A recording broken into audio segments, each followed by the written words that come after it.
Hello friend, welcome back my YouTube channel Roshni की पाठशाला।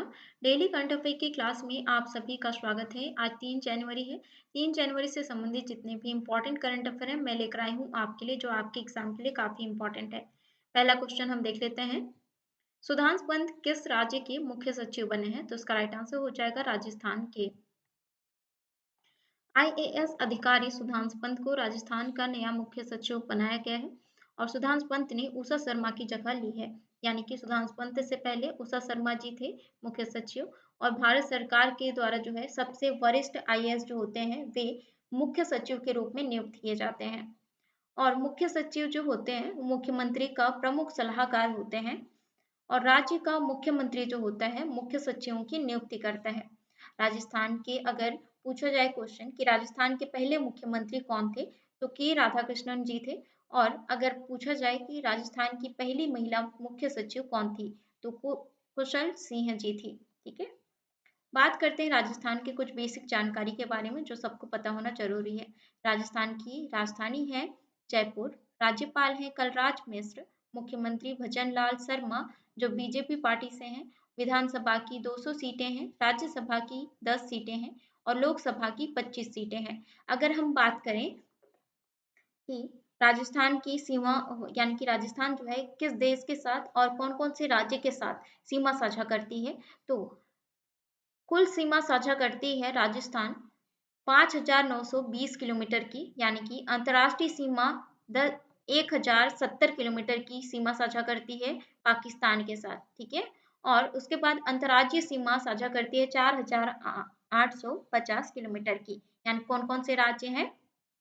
पंजाब है, हरियाणा है, उत्तर प्रदेश है और मध्य प्रदेश और गुजरात।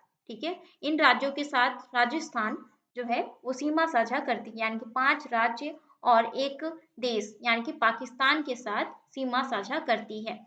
ये आपको याद रखना है। और भारत में क्षेत्रफल की दृष्टि से सबसे बड़ा राज्य कौन सा है? राजस्थान है।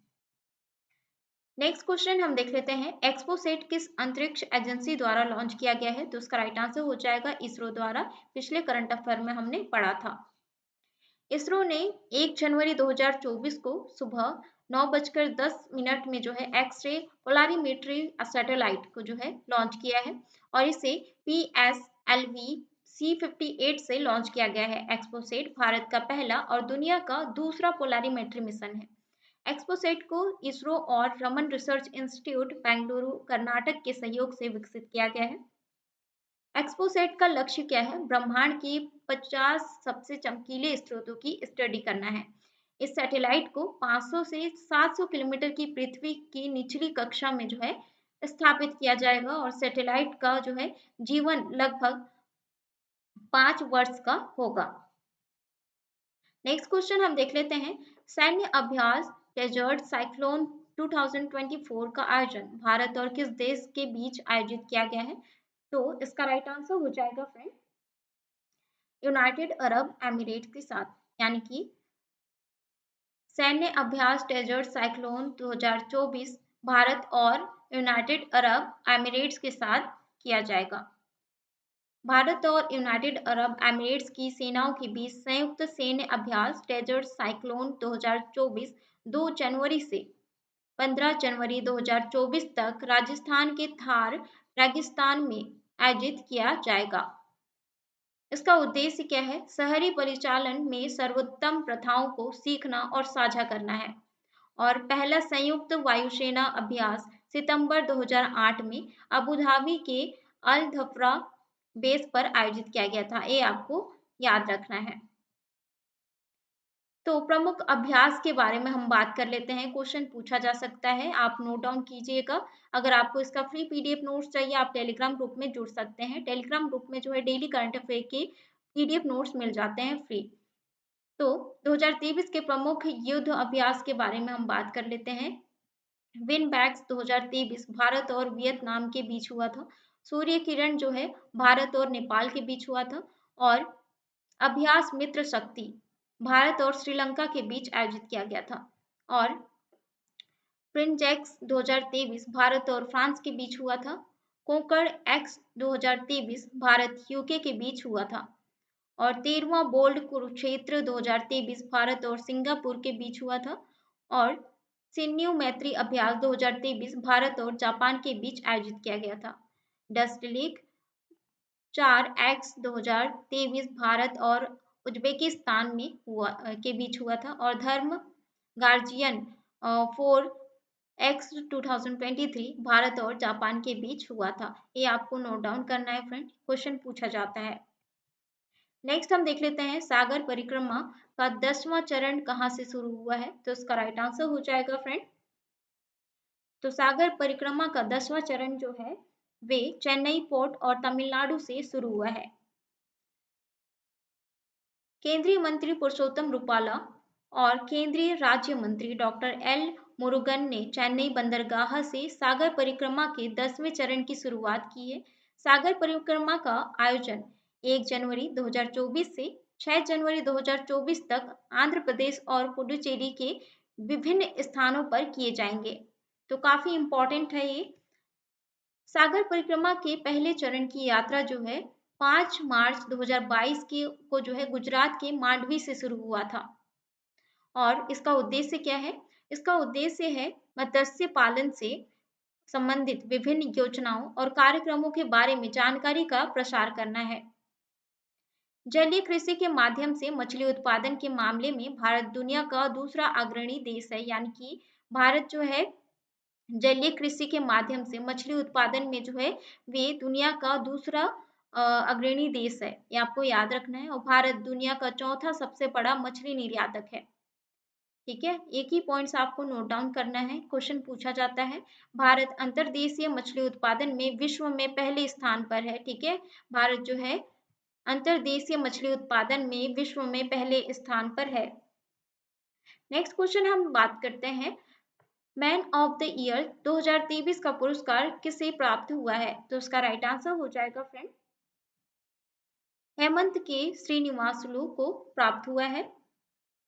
लैटिन अमेरिका और कैरिबियन व्यापार परिषद के निदेशक एलपी हेमंत के श्रीनिवासलू को प्रतिष्ठित मैन ऑफ द ईयर 2023 पुरस्कार से सम्मानित किया गया है। यह पुरस्कार गृह मंत्री अमित शाह द्वारा प्रदान किया गया है, जहां पे आप यहाँ पे देख सकते हैं। ये सम्मान जो है व्यापार, कूटनीति और वैश्विक आर्थिक संबंधों के हेमंत के श्रीनिवासलू के उत्कृष्ट योगदान के लिए दिया गया है। बात करते हैं कुछ प्रमुख पुरस्कारों के बारे में जो 2023 में दिया गया था। की पॉइंट्स आप नोट डाउन कीजिएगा, इंपॉर्टेंट है। और इंदिरा गांधी शांति पुरस्कार 2023 डैनियल बेरेनबॉइम अली अबू अवाद को दिया गया था। और विजय अमृतराज और लिएंडर पेस अंतर्राज्यीय टेनिस हॉल ऑफ फेम दिया गया था। जावेद अख्तर को पद्म पाणी लाइफ टाइम अचीवमेंट अवार्ड से सम्मानित किया गया था। बान की moon Diwali power of one award दिया गया था। डॉक्टर हेमाचंद्रन रवि कुमार को कर्मवीर चक्र पदक 2023 से सम्मानित किया गया था। पुष्पा भारती को जो है 33वां व्यास सम्मान से सम्मानित किया गया था। कबीर बेदी को इटली का द ऑर्डर ऑफ मेरिट से सम्मानित किया गया था। और लियोनेल मेसी को time manganese athlete of the year से सम्मानित किया गया था। पेरुमल मुरुगन को जेसीबी पुरस्कार 2023 से सम्मानित किया गया है। तो ये थे कुछ 2023 के प्रमुख पुरस्कारों की लिस्ट। नेक्स्ट क्वेश्चन हम देख लेते हैं, दक्षिण नौसेना कमान कोची के flag officer commanding in chief कौन बने हैं। तो इसका राइट आंसर हो जाएगा फ्रेंड, वी श्रीनिवास बने हैं। वाइस एडमिरल वी श्रीनिवास ने जो है दक्षिण नौसेना कमान कोची के 30वें flag officer commanding in chief के रूप में पदभार ग्रहण किया है। उन्होंने vice admiral MA Hampiholi के से जो है पद ग्रहण किया है। नौसेना के कमान और उनके मुख्यालय की अगर हम बात करें तो कमान जो है पश्चिमी नौसेना कमान मुंबई में स्थित है मुख्यालय, और पूर्वी नौसेना कमान का मुख्यालय जो है विशाखापट्टनम में स्थित है। दक्षिणी नौसेना कमान का जो मुख्यालय है वो कोची में स्थित है, जहां से वाइस एडमिरल वी श्रीनिवासन ने जो है दक्षिण नौसेना कमान कोची से जो है 30वें flag officer commanding in chief के रूप में पदभार ग्रहण किया है। नेक्स्ट क्वेश्चन हम देख लेते हैं, सरकार ने किस देश से जो है आने वाले जिप्सम बोर्ड और टाइल्स पर जो है एंटी डंपिंग ड्यूटी लगा दी है? तो इसका राइट आंसर हो जाएगा चीन और ओमान से जो आने वाली जिप्सम बोर्ड और टाइल्स पर एंटी डंपिंग ड्यूटी लगा दी है भारत सरकार ने।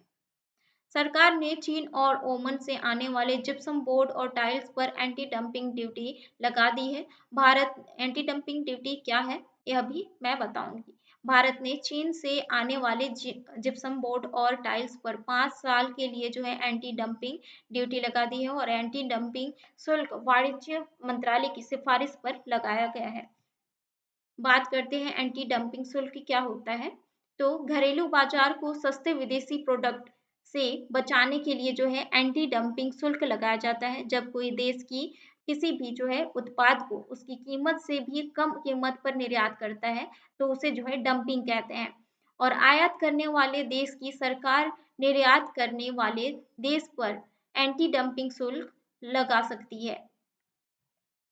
नेक्स्ट क्वेश्चन हम देख लेते हैं, किस राज्य सरकार ने आदिवासियों को दलितों के लिए वृद्धावस्था पेंशन की अर्हता वायु घटाकर 50 वर्ष कर दी है? तो इसका राइट आंसर हो जाएगा फ्रेंड झारखंड में।